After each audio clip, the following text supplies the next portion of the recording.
bueno, quiero afirmar uno de los anuncios que traía a luz. Vamos a estar abriendo no sé, como usted lo llame, células o grupos en las casas o grupos para crecer, y la idea es que bueno, allí podamos traer a nuestros vecinos, ¿verdad? Amigos, que ese pueda ser un punto allí, una horita a la semana donde traigamos a la gente, donde compartamos juntos la palabra del Señor. Así que eso que quieren decir, aquí está mi sala.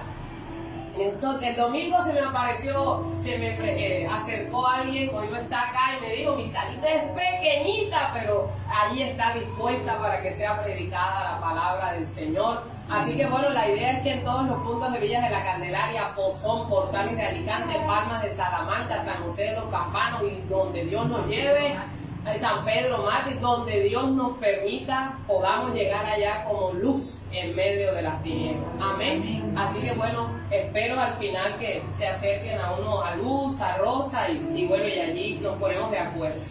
Bueno, ¿de qué estamos hablando? Bueno, ya pasamos el mes, pero bueno, ¿de qué venimos hablando? A ver, ¿quiénes se acuerdan? Estamos hablando de los pilares, ¿verdad? ¿Qué es un pilar?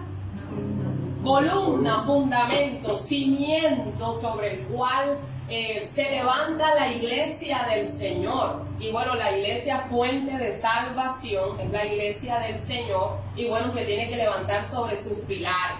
Hemos hablado de un primer pilar. ¿Cuál es nuestro primer pilar? La fe, exactamente. Por la fe en Jesucristo como único medio de salvación. Creemos que no hay otro mediador entre Dios y los hombres, solo Jesucristo. Nuestro segundo pilar, el que mencionó Ole, el amor. ¿Por qué el amor? Dios es amor. Porque Dios es amor, y porque Él dijo, en esto serán conocidos que ustedes son de los míos, y que ustedes se aman los unos a los otros. Amén. Tercer pilar, la oración. ¿Por qué la oración? Es la forma de comunicarnos con ese Creador extraordinario que tenemos. La Biblia establece que su casa sería llamada casa de oración. Por eso cada martes que cada uno de ustedes allí desde donde se encuentra nos conectamos para buscar juntos al Señor. Cada momento que oramos en casa, en el baño, cuando vamos caminando, cuando vamos en el transporte, estamos haciendo tomando ese recurso a través del cual nos comunicamos con el Señor. Y hoy vamos a hablar del cuarto pilar. Y el cuarto pilar es la escritura, la palabra de Dios. Amén. Y yo he titulado esto, permanece o perece. Y bueno, saludamos los que están allá en casa, los que están en transmisión, los que nos van a ver después. Somos fuente de salvación. Y bueno, y aquí predicamos la palabra del Señor. Y bueno, vamos entonces al texto que vamos a varios textos que vamos a meditar en esta mañana. Y he titulado esto, dile al que está a tu lado, ¿permaneces o pereces? Mira al que está a tu lado, míralo a los ojos, así como le estás diciendo una cosa pero importante. Oye, ¿permaneces o tuki lulú? Pereces. ¿Permanecemos en Cristo o pereceremos? Amén. Entonces, vamos a meditar algunos textos que van a ayudar allí a buscar el texto que está en 2 de Timoteo 3:15. Estamos podría levantarme esto que nos da muy bonito.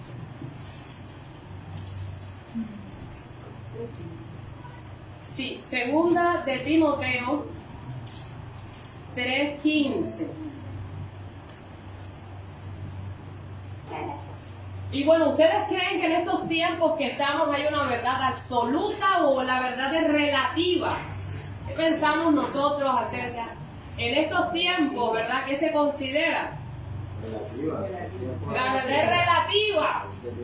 Cada quien tiene su verdad. Muy bien. Nosotros, la iglesia del Señor, tenemos una verdad absoluta o nuestra verdad es relativa. Dependiendo de lo que nos convenga, dependiendo en qué ambiente estemos, nos camuflamos como el camaleón o tenemos una postura establecida según lo que dice la palabra. deberíamos tener una postura. Ese espíritu de camaleón que se camufla, o el espíritu de la gente secreto que nadie sabe. Oye, pero tú eres cristiano, tú vives hace 10 años aquí en mi cuadra y yo no tenía la menor idea que tú eres. O te están trabajando contigo hace 5 años, nunca les has hablado nada acerca de Dios porque tú eres secreto. No hemos sido llamados a eso, ¿verdad? Nosotros hemos sido llamados a hacer luz y a hacer la sal que sale la vida. Hablaremos en el día de hoy de nuestro cuarto pilar y es la escritura. Está escrita por 40 hombres de diversas procedencias a través de un periodo de 1500 años, ¿verdad? O podríamos hablar de 15 siglos. A pesar de haber sido escrita por diversos autores, no se contradice, tampoco contiene error algunos. Todos proclaman en 66 libros, desde Génesis hasta el Apocalipsis, al único Dios verdadero y un único camino de salvación para el hombre, y es Jesucristo hombre. Amén. Entonces, la escritura ha tratado de bloquearla, muchísima sangre se derramó, ¿verdad? Antes, ahora todavía se derrama, pero antes fue una cosa impresionante. Algunos la leían solamente en latín, para que el resto no tuviera acceso a la escritura. Pero nada ha podido detener la palabra del Señor y nada podrá detener la bendita palabra de Dios, porque es su palabra. Y qué tremendo que autores que no se conocieron el uno con el otro, 15 siglos, 1500 años para que fuera escrita, ¿verdad? Y como parece que se hubieran sentado. Que se hubiera sentado Lucas con Abraham, que se hubiera sentado la reina Esther con el apóstol Pablo, que se hubiera sentado Juan, ¿verdad? El del Apocalipsis con Daniel, cientos de años atrás. Es una cosa, ¿verdad? Y cómo casa la escritura de una manera perfecta. Eso nada más lo puede hacer el Señor. Así que esa es la palabra del Señor. Una de las 16 verdades fundamentales del concilio al que pertenecemos, que es el Concilio Asamblea de Dios, cree en la inspiración de las Escrituras, cree que tanto el Antiguo como el Nuevo Testamento es inspirado por Dios y son la revelación de Dios para el hombre, la regla infalible y autoritaria de fe y de conducta. Hace un tiempo uno de ustedes se acercó y me dijo que bueno, había tenido una conversación importante con uno de sus hijos, y esa conversación importante era acerca de si esto era o no era verdad. Y llamó mi atención lo que respondió este padre, y le dijo a su hijo: bueno, si no hay cielo, si no hubiera eternidad, si no hubiera nada más después de todo esto, ¿tú crees que lo que la palabra te dice conviene para ti? ¿Tú crees que vivir a la línea de la palabra del Señor, oye, es conveniente para ti? ¿Hay una instrucción de la palabra que sea dañina, tóxica para nosotros? Nos conviene, ¿verdad? Así no hubiera un cielo, así no hubiera una eternidad. El mejor lugar donde podemos estar es en el centro de la palabra del Señor, porque aún fuera desde un punto de vista lógico, conviene al hombre hacer la voluntad de la palabra de Dios, porque es saludable, ¿verdad? Es benéfica, es sanadora. La forma como establece la palabra de Dios que debemos vivir en medio de estos tiempos. Y vamos a leer 3 textos. Segunda de Timoteo 3:15, lo tienen allí. Dice, ¿quién lo tiene? Que lo lea en voz alta, así con voz potente. Y que desde la niñez ha sabido las sagradas escrituras, las cuales te pueden hacer sabio para la salvación por la fe que es en Cristo Jesús. 16. Toda la escritura es inspirada por Dios y útil para enseñar, para redarguir, para corregir, para instruir en justicia, a fin de que el hombre de Dios sea perfecto, enteramente preparado para toda buena obra. Miren, en esta versión, la NTV, dice: toda la escritura es inspirada por Dios, es útil para enseñarnos lo que es verdad y para hacernos ver lo que está mal en nuestra vida. La palabra nos corrige cuando estamos equivocados, pero también nos enseña a hacer lo correcto. Dios la usa para preparar y capacitar a su pueblo para que haga toda buena obra. Así que según la palabra, ¿verdad?, es conveniente vivir alineados a ella, porque toda, aunque fueron autores que pudieron allí transcribirla, toda la escritura tiene la inspiración del Señor. Primera de Tesalonicenses 2:13. Tony el domingo pasado nos habló de la iglesia de Tesalónica, ¿se acuerdan? Una iglesia que sobresalía en el amor, una iglesia que era constante, pero también habla de una iglesia que cuando recibió la palabra, la recibió con gozo, con alegría, con entusiasmo. Y miren lo que dice la palabra en Tesalonicenses 2:3. Por lo cual también nosotros sin cesar damos gracias a Dios, de que cuando recibisteis la palabra de Dios que oísteis de nosotros, la recibisteis no como palabra de hombre, sino según es en verdad. Atentos, en verdad es la palabra de Dios, la cual actúa en vosotros los creyentes. ¿Cómo recibieron los tesalonicenses la predicación? No como palabras solamente que hablaban los hombres, sino como lo que es, como la palabra de Dios. Y nosotros en medio de estos tiempos necesitamos volver a eso. Cuando yo estoy leyendo la Biblia, yo estoy leyendo la bendita palabra de Dios. Estoy leyendo el pensamiento de Dios que fue plasmado en su palabra para que yo pueda vivir una vida de éxito. ¿Saben una cosa? Que el Señor sí planeó éxito para nosotros. ¿Por qué dice usted eso, pastora? Porque cuando habla con Josué, ¿verdad?, que va a ser el sucesor de Moisés, le dice: mira, Josué, era la instrucción clarita que te voy a dar. Nunca se va a apartar de tu boca este libro de la ley, sino que de día y de noche, ¿qué vas a hacer? Vas a meditar en él. ¿Para qué? Para que hagas conforme a todo lo que en él está escrito. Consecuencia.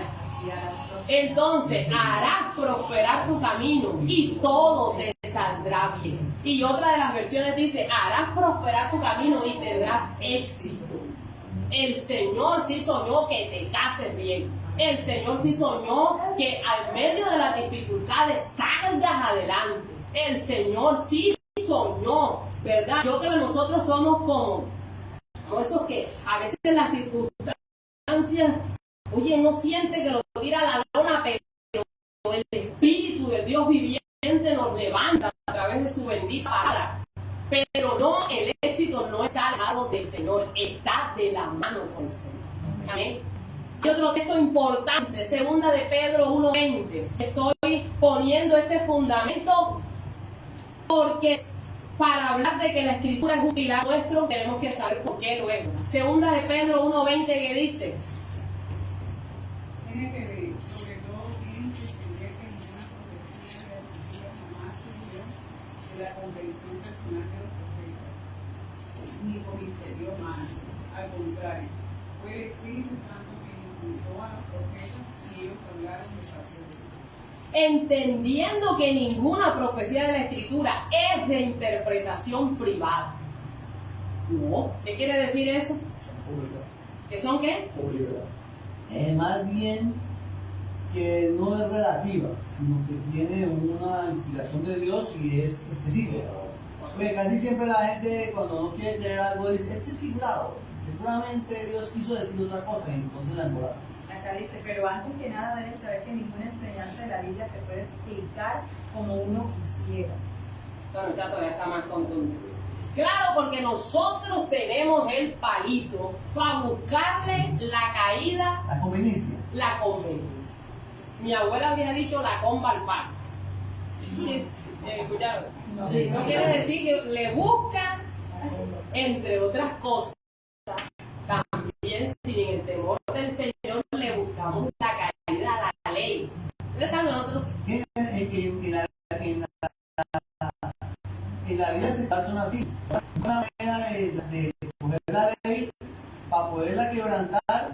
la consecuencia. Tienen una biblioteca, la misma, ¿no? Porque esa es nuestra naturaleza caída. ¿Por dónde le encuentro? Es que aquí dice esto. Ay, no, pero no, a mí me parece. Ahí no dice mujer, ahí no dice mujer, no es mujer. Dice al hombre, la mujer no es bailar. Nosotros, ¿verdad? Porque eso hace parte de nuestra naturaleza caída. Pero aquí el apóstol, bajo la revelación del Señor, ninguna profecía de interpretación privada.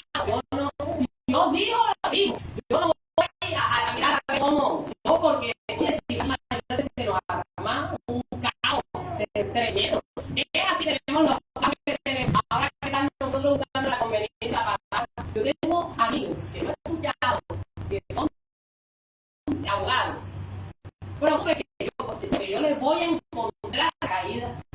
Oye, claro, que hay gente que estudia ahí para buscarle la caída. Así somos nosotros a veces con la palabra. Pero el apóstol dice, no, eso no es de interpretación privada. ¿Cómo es que dice ahí? Acá dice, pero antes que nada debes saber que ninguna enseñanza de la Biblia se puede explicar como quisiera. Ningún profeta habló por su propia cuenta, al contrario, todos ellos hablaron de parte de Dios, fueron guiados por el Espíritu Santo. Yo tengo que tener eso claro. Cuando yo estoy leyendo, ¿verdad? La palabra del Señor, aunque a mi carne no me gusta, hay cosas de la palabra, sobre todo cuando nos dice que hay que morir. ¿Ah? Hay cosas de la palabra. ¿Ustedes se acuerdan? A mí me llama la atención ese momento en el que el mensaje del Señor estaba duro, ¿se acuerdan? Y los discípulos llegaron delante del Señor y dijeron, Señor, se nos está yendo la gente, el mensaje, bájale todo muy fuerte. Y el Señor le dijo, ¿cómo así, verdad? Voy a cambiar entonces el mensaje, porque no se me puede ir la gente, imagínate. ¿Ah? No, si no voy a Dios. Bueno, ustedes también se quieren ir, está a la puerta, el Señor. ¿Saben por qué? Atentos a esto que les voy a decir aquí. ¿Sabe que el Señor sabía que no podía vender mensaje? Porque si vendía el mensaje, nos vendíamos. Ese es el detalle, Señor. Oye, si el Señor hubiera venido por fama, hasta presidencia de rey hubiera sido como lo quería poner el pueblo. Pero él sabía que él tenía que dar el mensaje exactamente como había venido del cielo, porque yo no hablo las palabras mías, sino las palabras de mi Padre. Yo no vine para la gloria mía, yo vine para la gloria de mi Padre. Yo los estoy preparando para irnos con mi Padre. ¿Saben una cosa? Atentos a esto que les voy a decir. Muchas cosas de la palabra nos parecen fuertes, pero si no las aceptamos, como dice la Biblia, vamos a perecer. La razón por la que él no adulteró el mensaje es porque él entendía la magnitud espiritual de que si la gente no nacía de nuevo y entendía la palabra, que había que nacer del agua y del espíritu y que había que morir a nuestra antigua manera de vivir, nos íbamos a perder. Lo único que nos da a nosotros salvación es el cambio de vida, ¿verdad? Cuando le entregamos nuestra vida a Cristo. Si no, vas a venir 20 años a la iglesia y tu final no será el final que Dios preparó para ti. Porque el hecho de que allá yo esté en el aeropuerto, eso a mí no me hace avión. Y el hecho de yo estar aquí en la iglesia, eso no me hace a mí salvo. Pastora, pero si yo voy a la iglesia, llego al punto, soy el que primero llega. Entre otras cosas, ustedes llegan muy tarde al servicio, les voy a amonestar. ¿Cuántos llegaron tarde esta semana a su trabajo? Levanten la mano. Llegaron tarde, aquí hay una honesta. ¿Quién más llegó tarde al trabajo? Hay otra honesta. ¿Quién más llega tarde normalmente al trabajo que sabe que pasa tarjeta y después se va a meter en? Llega tarde, ¿eh? En la ruta. ¿Sabe? ¿Sabe una cosa? Eso le da el valor. Ay, pastora, pero no, tío. Pero es que ustedes no es un domingo, todos los domingos. Ojo con eso. Porque yo le estoy mandando al Señor un mensaje. Así como yo me levanto temprano para llegar temprano a mi casa, para llegar temprano a mi trabajo, porque tengo una responsabilidad, yo también tengo que llegar temprano a adorar al Señor. Les voy a decir una cosa. Esta gente llega aquí los días sábados, ustedes de pronto están en casa, y están aquí orando al Señor y preparándose para llevarlos a ustedes a adorar al Señor. A mí me duele cuando es tarde y ustedes no llegan. Que hoy se les presenta una cosa, entiendo, pero a usted les presenta, todos los domingos tiene algo. Tiene un accidente en la cama, en el baño y en la cocina, no sé. Entonces vamos a mirar qué es lo que vamos a hacer, porque escuchen eso. al Señor lo adoramos con todo, con nuestro tiempo, ¿verdad? Señor, tengo este culto, voy a llegar más temprano. Aquí hay gente que llega antes de las 10 de la mañana, ya está aquí sentadito para ser el primero, ¿verdad?, en disponerse para adorar al Señor. Yo le mando un mensaje al Señor con mi tiempo, siendo de Él el primero cada día de mi mañana, sacándole de mi dinero, disponiendo para Él. A través de todos de mis actos de servicio, yo estoy mostrándole mi amor al Señor. Y yo ayer le decía a los de la alabanza, el Señor pide ser amado no de cualquier manera, sino con todas las fuerzas de nuestra alma, de nuestra mente y de nuestro corazón. El estándar del Señor no es bajo. El estándar del Señor, porque Él lo dio todo, espera todo de nosotros. Así que quedan amonestados, ¿ok? Bueno, eso no estaba aquí, sino que eso se lo quería decir el Señor. Espero que el otro, ya les pusimos en el mensaje el culto a las 9:45. Entonces, prográmense, bueno, 9:45 voy a llegar a las 10 en punto. Entonces, espero por favor que haya cambios en esto. Amén. Bueno, entonces hemos trazado, ¿verdad?, el punto por el cual consideramos en esto una cosa que no se me pase. Miren, ninguna profecía de la Escritura es de interpretación privada. Nunca la profecía fue traída por voluntad humana. Miren esto que está pasando en estos tiempos. Se levantan hombres que vienen con una nueva revelación. Ojo con eso. La Escritura ya fue revelada, ya fue establecida. Ahora, ¿qué es lo que va a hacer? Bajo la iluminación del Espíritu Santo, pero no es que yo voy a venir con una nueva. ¿Sí me entienden lo que les quiero decir? La interpretación correcta.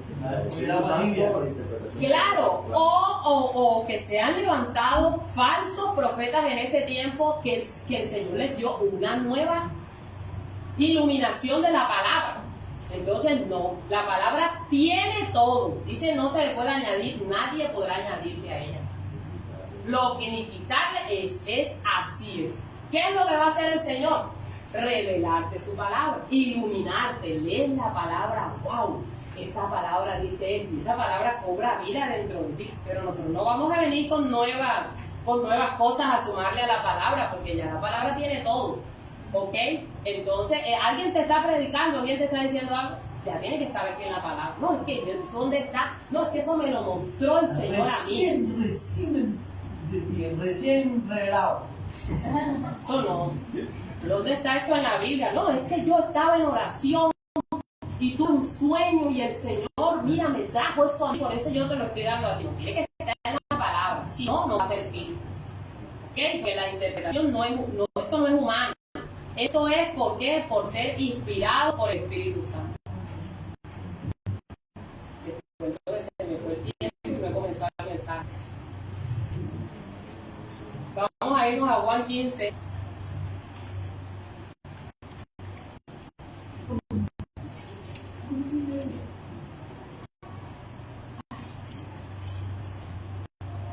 Juan 15.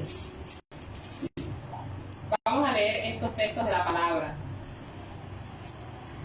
El Señor Jesús está hablando de que Él es la vida verdadera.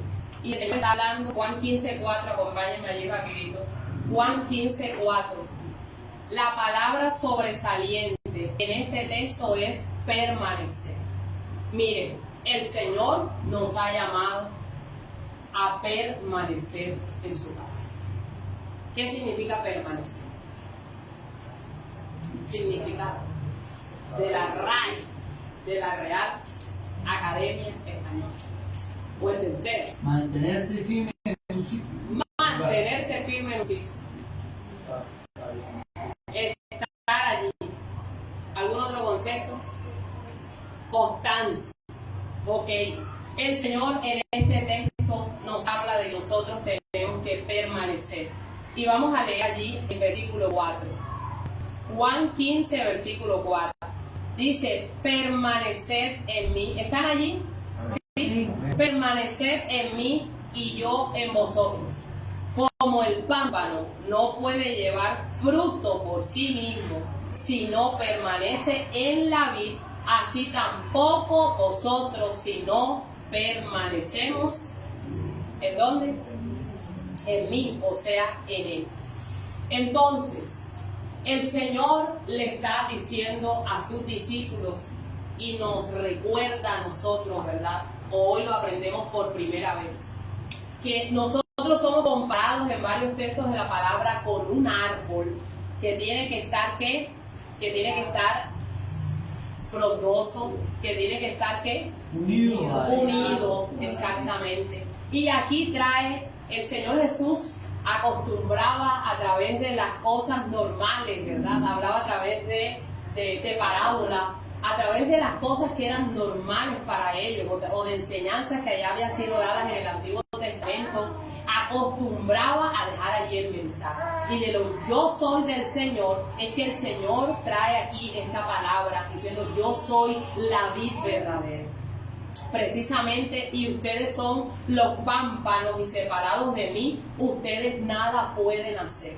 Estamos en tiempos bien delicados de la historia, y los tiempos que van a venir serán tiempos todavía más delicados y más complejos, donde nosotros vamos a necesitar recordar esto, permanecer, estar allí firmes de la palabra del Señor. Y hay tres allí que quiero puntualizar. El primero está en ese versículo 4, permanezcan en mí y yo permaneceré en ustedes. Manténganse en mis principios. El mundo dice muchas cosas, pero yo soy, dijo el Señor, el camino, yo soy la verdad y yo soy la vida. La verdad es lo que dice la palabra. Sabe que el enemigo dice que intentará, ¿verdad?, confundir aún a los escogidos.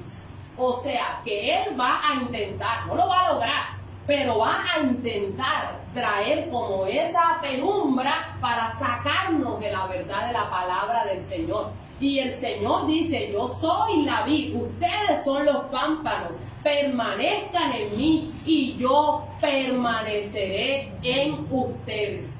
Y esto trae una ordenanza del Señor, pero también una seguridad. Yo voy a permanecer en ustedes, si ustedes permanecen en mí. Ahora, ¿qué significa permanecer en el Señor? En nuestra vida diaria. Mañana hay que ir a trabajar, mañana hay que atender la casa, mañana hay que hacer comida, mañana hay que llevar a los chicos al colegio, mañana viene la vida diaria. ¿Qué significa para nosotros esto? Permanezcan en mí y yo permaneceré en ustedes. ¿Qué creen ustedes?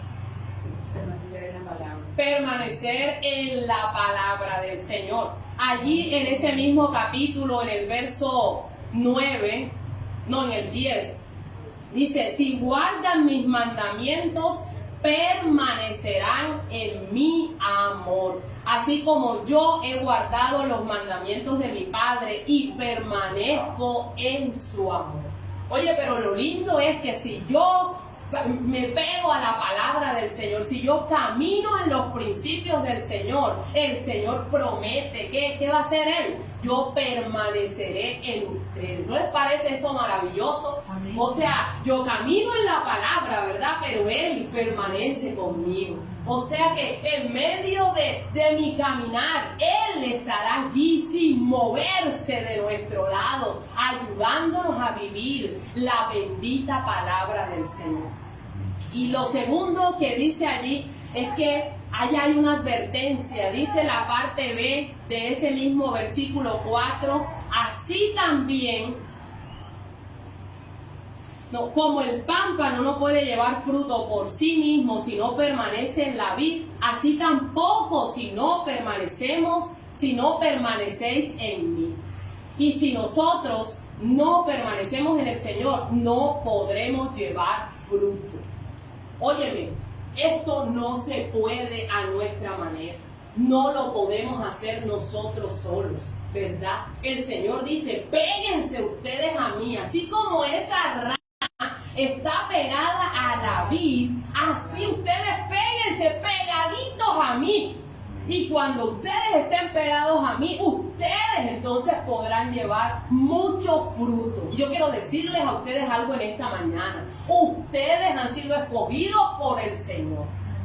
Amén. No merecíamos lo que tenemos, pero Dios fijó su mirada de amor en ti. Y el Señor espera que camines pegado a Él, porque el Señor espera un fruto abundante de cada uno de nosotros. Si antes no fue, ahora va a ser. Si antes no lo hicimos mal, ahora lo vamos a hacer bien, ¿verdad? Porque vamos a ¿qué? A estar pegados, adheridos al Señor. Y John decía una cosa especial. Cuando el Señor fue tentado, el Señor tomó no la posición que Él de Dios, así no fue como enfrentó a Satanás. ¿Cómo lo hizo? Lo hizo escrito está. Ese es el fundamento, ¿verdad?, con el que Él peleó en esa tentación la batalla, dejándonos a nosotros cómo se hacen las cosas y cómo se vive en esta tierra, aun cuando seamos tentados por las tinieblas. El segundo punto que está allí en el versículo, entonces si permanecemos en Él, Él permanecerá en nosotros. En el versículo 5 dice, si permanecemos, llevamos mucho fruto. Dice el versículo 5, yo soy la vid, vosotros los pámpanos. El que permanece en mí y yo en él, este llevará, ¿qué? Mucho fruto, porque separados de mí nada podéis hacer. Entonces, si permanecemos, vamos a llevar mucho fruto. El Señor está esperando de nosotros, ¿verdad?, que podamos llevar ese fruto de amor, ese fruto de paz, ese fruto de mansedumbre, ese fruto de templanza, ese fruto de dominio propio, el fruto de conocer y de estar pegados al Señor. Yo te pregunto en esta mañana, pregúntale al que está a tu lado, ven acá, ¿cómo está tu fruto? ¿Ah? Te ves así como ese gran árbol con esa, lleno de hojas, coposo, y con esas frutas así que uno pasa y está lleno de mango, está lleno de manzana, está lleno de fresas, está lleno de ¡wow! Que tú quieres, ¡wow! O ¿cómo está tú? Tu fruto se ve codiciable, y uno dice, ¡ay no, qué fruto feo! Asoleado, pasmado. Uno pasa y el mango se ve así, chupadito, está picado. ¿Cómo está tu fruto? El Señor te creó para llevar ni siquiera fruto, sino mucho fruto. Amén. Porque dice la palabra que separados de Él, nosotros nada podemos hacer. La palabra del Señor tiene que ser nuestro todo. La palabra es Cristo. Y separados de Cristo no lo vamos a lograr. Lo podremos llegar a entender, porque nosotros queremos seguir haciendo las cosas a nuestra manera, ¿verdad? Nosotros queremos seguir gobernando nosotros y teniendo el control de nuestra vida nosotros. Y el Señor aquí ratifica, separados de mí, nada podrán hacer. Pero ¿qué dice antes? Pero pegados a Él, permaneciendo en Él, podremos llevar mucho fruto. Y dice el verso 7, si permanecéis en mí y mis palabras permanecen en vosotros, pedid todo lo que queráis y yo será hecho. Y esa es la tercera invitación que hace el Señor, a permanecer en Él y a permanecer en sus palabras. Mira, y entonces tú dices, ¿cuántas cosas yo no le he pedido al Señor? El Señor no me ha respondido nada. Sí, ¿verdad? En algunos momentos hemos pensado eso. Y yo tantas cosas que le he pedido a Dios y Dios no. Si eso fuera verdad, que todo lo que pidieres Él lo haría. Pero ¿sabes qué? Es que allá hay una condición profunda. Si permanecen en mí y mis palabras permanecen en ustedes, pidan lo que ustedes quieran y les será hecho. Pero eso es un nivel donde ya tú le has rendido, ¿verdad? Por la palabra, tú le has rendido tus sueños al Señor. Tú no vas a pedir lo que tú quieras, tú vas a pedir lo que Dios te esté mostrando que tú tienes que pedir, que esté alineado a su voluntad. Eso es otro nivel al pedir. Tiene que ver más allá de la casa, el carro, la beca, que yo quiero esto, ¿no? Dice que lo que pidamos conforme a su voluntad, Él nos escuchará. Entonces el Señor dice, si ustedes están pegados a mí, ustedes van a conocer mi voluntad y podrán pedir lo que quieran y les será hecho. Es saber que yo tengo las promesas